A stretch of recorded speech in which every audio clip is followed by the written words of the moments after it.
How? How did that just happen? What did I just see? I go online now and I see people arguing about who won the fight. Oh, it's a robbery, no Fury won if you check the stats. Check the stats! Who cares about the stats? How is this even a conversation? How did Francis Ngannou even get close? How did he even make the final bell? And I'm not trying to be disrespectful with that. In fact, I'm actually an MMA guy. I'm biased towards Francis. But how is boxing even allowing this to happen? I mean, what even was that? You could tell everybody in the audience was shell-shocked. Funniest part was the way they kept panning to Usyk, because secretly they probably were trying to hype the fight with Usyk and Fury, but he's just shitting bricks. He's scared that Francis has taken away the shine of that fight. I mean, it's been a couple hours since the fight actually happened now, so like maybe by now I would have calmed down, or like I would have seen the reason why Fury had such a bad performance, but I still don't understand. People aren't truly understanding how shocking this is. I mean, I understand people are like in awe of how well Francis did, but they don't actually understand the context of how crazy this is.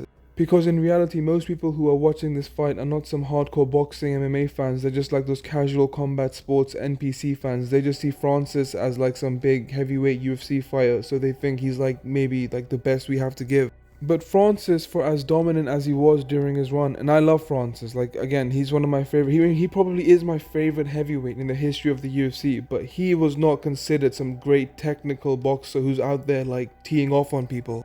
Like, I'm not saying this is 100% agreeable, but I could make the case that Miocic, Aspinall and Sergey are all three, just from the top of my head, better UFC heavyweight boxers than Francis. Francis's X factor in MMA was not his technical boxing, was it? I mean, he's a good kickboxer, but it was his explosiveness. It was the fact that he can close distance 0 to 100 very quickly.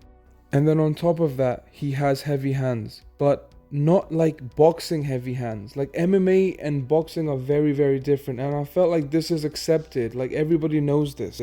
Like in MMA, you really have to have next level power for it to translate into boxing. And that doesn't mean that like I thought he's not gonna have power. Obviously the guy's gonna have power. He's Francis Ngannou. But to go from starching people with 4-ounce gloves, where you then get to land follow-up shots on the ground, I didn't think he would be able to really frighten Tyson Fury with his power with like massive 10-ounce gloves, 12-ounce, whatever it is in the heavyweight division.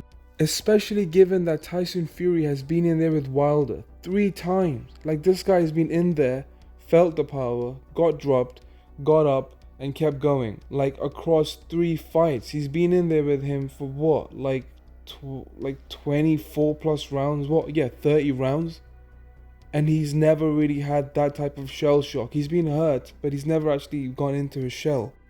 But then what happened in the 3rd round in this fight is one of the most shocking, it is maybe the single most shocking thing I've ever seen in the history of combat sports, at least live. Like, I have sat through the weirdest year of MMA this year. 2023 has been the weirdest year. Du Plessis stuns Robert Whittaker, and then you see the likes of Sean O'Malley put out Aljamain Sterling. You've seen Sean Strickland just dominate Adesanya. I was even shocked by Adesanya carrying Alex Pereira. But even in a crazy year like 2023 in MMA, I mean, I know this isn't MMA, but just in combat sports, I wasn't prepared for Francis Ngannou to drop Tyson Fury. I mean, listen to what I'm saying. He clean dropped him with a beautifully timed left hand and then kind of just left him shell-shocked for the rest of the fight. Like, to me, that's why Tyson then struggled from there on. Like, I don't think the fact that the first 1-2 rounds were that close were that shocking, because Tyson was just feeling him out. I mean, if you look at the stats, he's up on the strikes from 11-6 in the first round and then 7-6 in the second round. Which, though is not dominant, it was something that was pretty predictable. I thought Fury would let him punch himself out, feel him up a little bit, maybe work him to the body and then start to go to work. But ever since that 3rd round onwards, he just seemed to go into like this mode of being too safe. Which I reckon is the reason why he then looked so uncomfortable thereon. Like, he was going tit for tat with Francis Ngannou. Like, he wasn't getting flatlined by him, he was genuinely struggling to find the guy. So through a combination of Fury being in panic mode and Francis not really doing anything stupid, he was happy to just play his own game. He wasn't going to do what Fury wanted him to do, which was probably come forward and throw big shots. He was just on the outside, working him to the body, and whenever Fury would come up top with a big jab and right, or do anything big, he would just meet him with a nice left.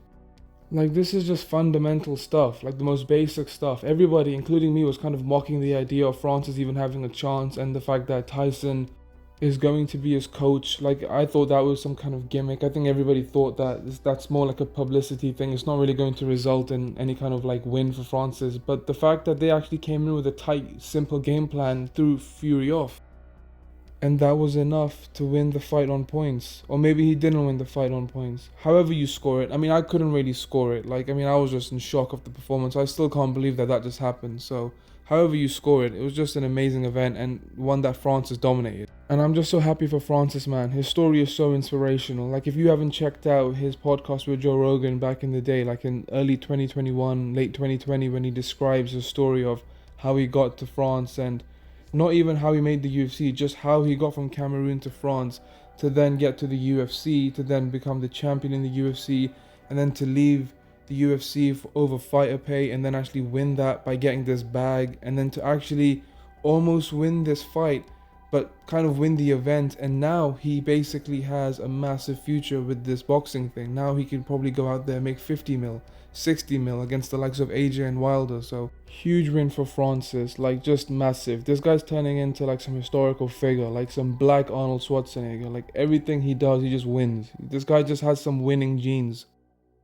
So yeah, so happy for Francis, man. And for Fury, his stock just takes a massive hit. Like that's on the decline now. And I don't know what they're going to do with the Usyk fight. Like they have to make that fight, but he's kind of just, Francis has kind of ruined this whole division.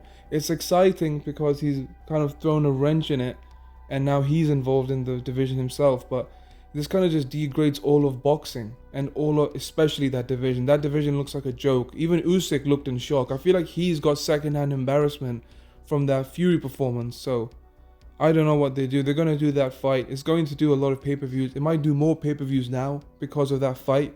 Like lots of people will pick Usyk. I think I'm going to pick Usyk to win that fight. I don't know what's happening with Fury. He's going to need some time to like digest that and bounce back from that, because even though he won, that's going to be a mental scar. And I mean, it's going to take time for him to recover. So let's see what they do with that. Boxing as a sport though, that was a big L. Like that was one of the most embarrassing nights. But as an MMA fan, I mean, it's amazing for me. I still can't believe that I sat through that.